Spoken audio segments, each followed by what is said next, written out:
Inti Isra Mi'raj itu sholat. Betapa pentingnya sholat ini. Allah memerintahkannya, bukan menurunkan ayat. Allah perintah puasa, Jibril aja diperintah, sampaikan kepada Muhammad wajib puasa melalui ayatnya. Allah perintahkan haji, ayat aja turun melalui Jibril, sampaikan pelaksanaan ibadah haji. Zakat diperintahkan, ayat aja turun, kau bayar zakatmu. Tapi ketika Allah perintah sholat, tidak cukup ayat turun, tapi Allah mengundang Rasulullah untuk ketemu dengan Allah, menerima perintah ini. Kenapa? Ini perintah penting, tidak cukup dengan ayat. Assalamualaikum warahmatullahi wabarakatuh.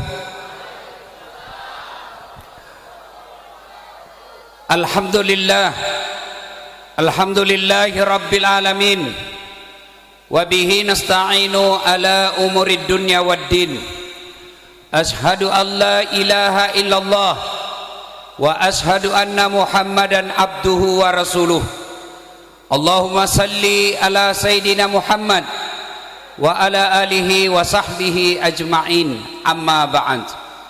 Ibu bapak, saudara-saudara sekalian, teristimewa para alim ulama, qari dan qari'ah yang insya Allah dimuliakan dan dirahmati oleh Allah Subhanahu wa ta'ala. Sejatinya setiap taklim, setiap pengajian dan kumpul-kumpul seperti ini membawa berkah di sisi Allah Subhanahu wa ta'ala. Namun karena kita masih dalam masa pandemik, saya tidak menyangka kita berkumpul sebanyak ini. Panitia tidak menjelaskan kepada saya, dan ini tentunya lebih banyak mudaratnya daripada manfaatnya. Saya mohon maaf. Pandemik ini tidak bisa kita anggap remeh. Karenanya saya melihat lebih banyak yang tidak pakai masker daripada yang pakai masker. Ini saya khawatir. Dan kalau ada yang share dan yang videokan, dan itu pasti gampang sekali viral kalau saya yang ceramah. Ya, silakan bapak merokok, tapi jangan buka maskernya. Ini sudah banyak asap rokok berkeliaran. Silakan merokok, tapi jangan pakai masker. Karena kalau bapak pakai masker, tambah gila lagi. Tapi lebih banyak lagi mudaratnya kalau bapak merokok di saat sangat-sangat pengajian seperti ini. Saya mohon maaf, saya orang Bugis, jadi saya tidak suka berbasa basi. Kalau ada yang salah saya sampaikan.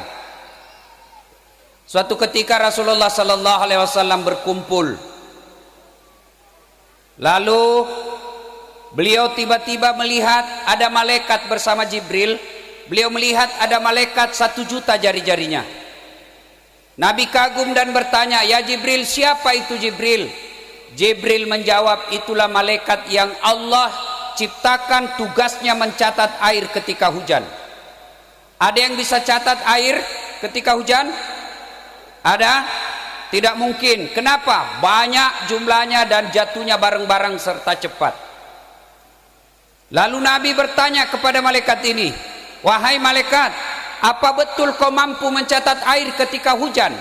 "Ya, kucatat yang jatuh di gunung, kucatat yang jatuh di laut, kucatat yang jatuh di darat, semua aku catat, tidak setetes pun yang tidak aku catat."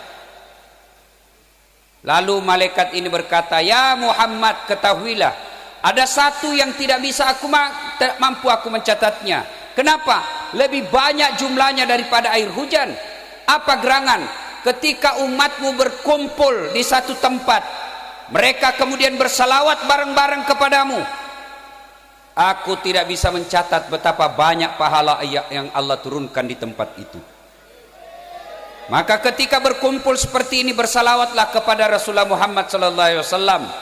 Kalau bapak tidak bisa memperbanyak amal dengan tahajud, tidak bisa memperbanyak amal dengan bangun masjid, tidak bisa memperbanyak amal dengan puasa Senin Kamis, maka perbanyak amal ketika kumpul seperti ini, bersalawat kepada Rasulullah Muhammad sallallahu alaihi wasallam. Maka saya mau dengar, apa di sini kencang tak salawatnya di? Bisa? Tapi saya mau dengar dulu mana lebih kencang suaranya ibu-ibu dengan bapak-bapak. Dan ternyata di sini sudah gabung-gabung juga perempuan dengan laki-laki. Bisa? Bapak-bapak diam dulu, ibu-ibu dulu ya. Ayo salawat bareng-bareng. Ibu-ibu, yuk, bapak-bapaknya diam, ibu-ibunya salawat, yuk. Salatullah salam ala toha, salatullah salamullah habibillah. Itu suara perempuan, bukan kencang, tapi itu namanya sahdu. Nah, suara begitu yang kasih nafsu laki-laki.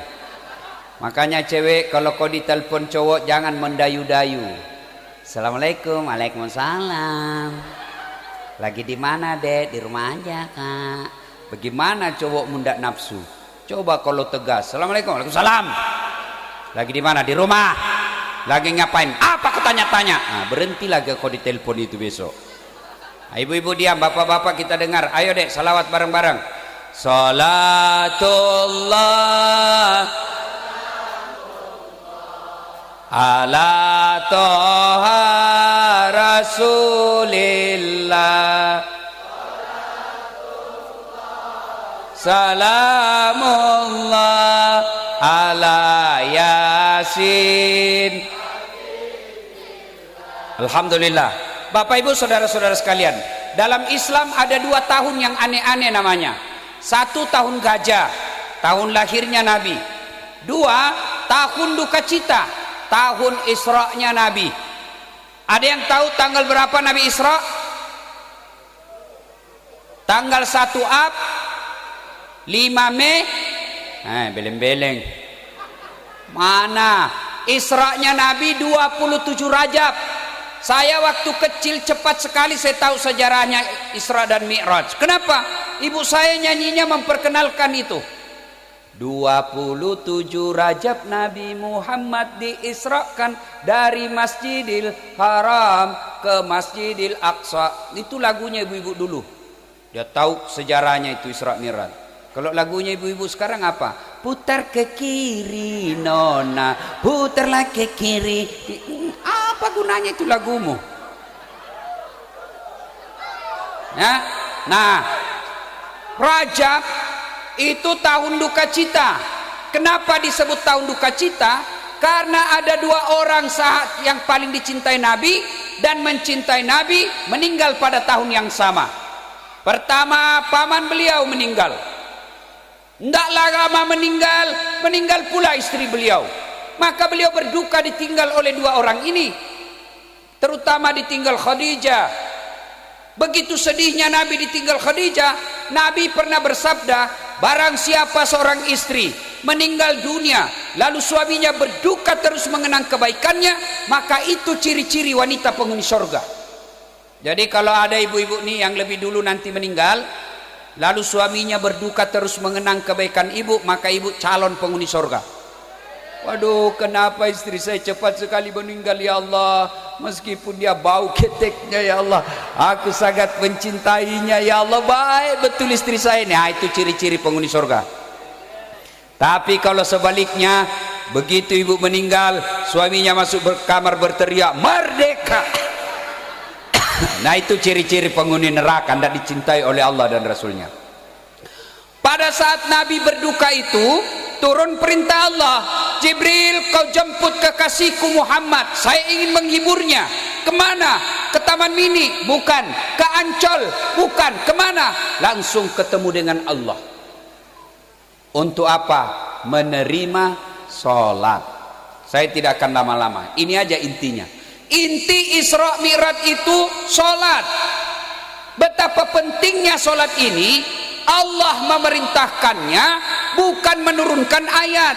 Allah perintah puasa, Jibril aja diperintah sampaikan kepada Muhammad wajib puasa melalui ayatnya. Allah perintahkan haji, ayat aja turun melalui Jibril, sampaikan pelaksanaan ibadah haji. Zakat diperintahkan, ayat aja turun, kau bayar zakatmu.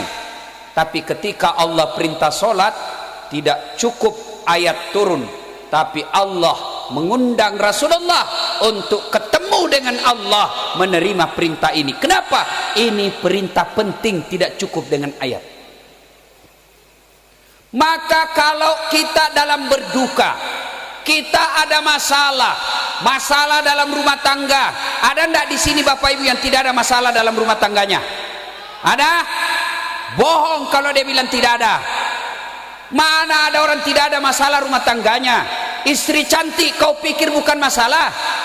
Istri cantik digoda orang, masalah. Apalagi kalau suaminya jelek. Berarti bagus kalau jelek istri jelek dihina orang, masalah.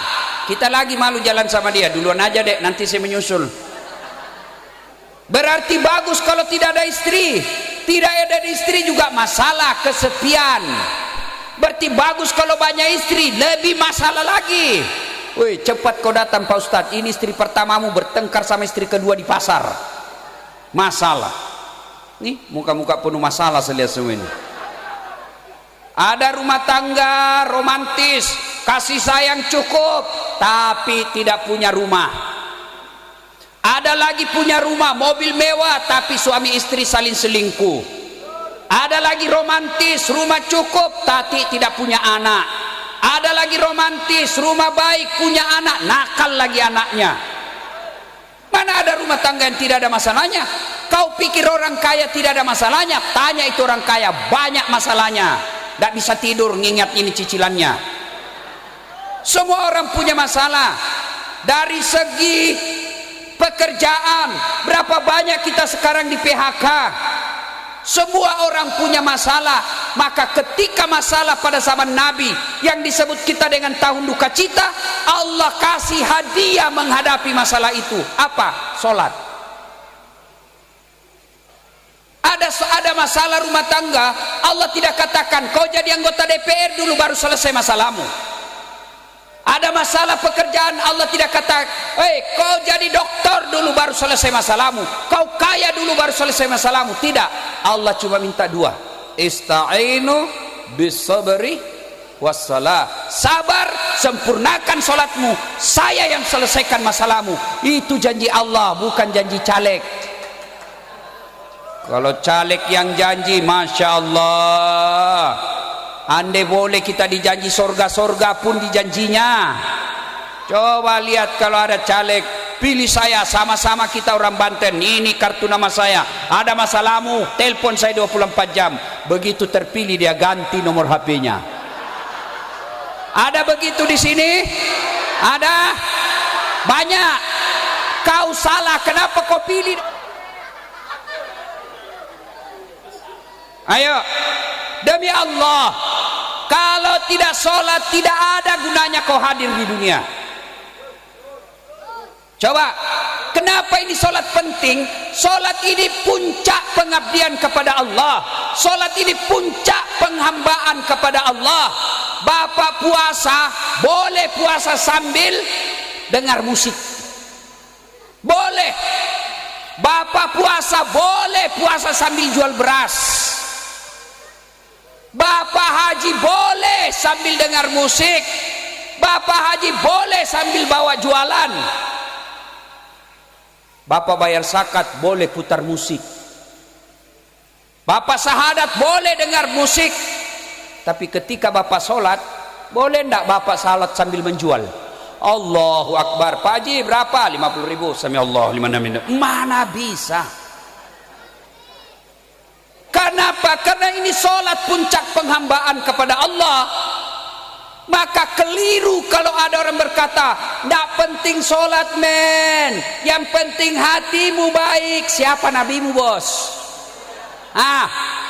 Jangan ketawa, saya serius ini. Kalau ada orang bilang yang penting hatimu baik, tanya siapa nabinya. Nabi Muhammad paling baik hatinya, Nabi Muhammad paling luhur akhlaknya, dilempari malah tetap senyum, dimaki malah didoakan orang. Datang malaikat Jibril, Muhammad ini orang taib keterlaluan, doakan saya hancurkan mereka. Apa Nabi hancurkan? Tidak, Nabi bilang doakan saja. Tapi beliau tetap sholat. Mana ada keselamatan ketika orang tidak sholat? Bahkan Imam Syafi'i menghukuminya, memponisnya, mereka yang tidak sholat, dianjurkan sholat tetap tidak sholat, disuruh bertobat tetap tidak mau sholat. Maka Imam Syafi'i mengatakan kalau dia mati jangan kau sholati jenazahnya. Demi Allah, Bapak tidak ada gunanya Isra Mi'raj seperti ini kalau pulang tidak sholat. Ayo, ada yang malas sholat di sini? Ada? Tidak ada. Apa alasanmu tidak sholat? Ibu-ibu paling banyak alasannya tidak sholat kalau haid. Kenapa tidak sholat? Haid. 2 hari kemudian. Kenapa tidak sholat? Lagi mens. Kenapa tidak sholat? Datang bulan. Itu aja semua itu. Dia bilang suaminya biasanya kok cuma 5 hari haid. Ini sudah 7 hari tidak sholat. Apa kata istri? Belum bersih. Kau pergi sholat? Masih ada sedikit-sedikit. Begitu suaminya bilang, bohong, apa bohong, saya kasih lihat kau. Beleng-beleng.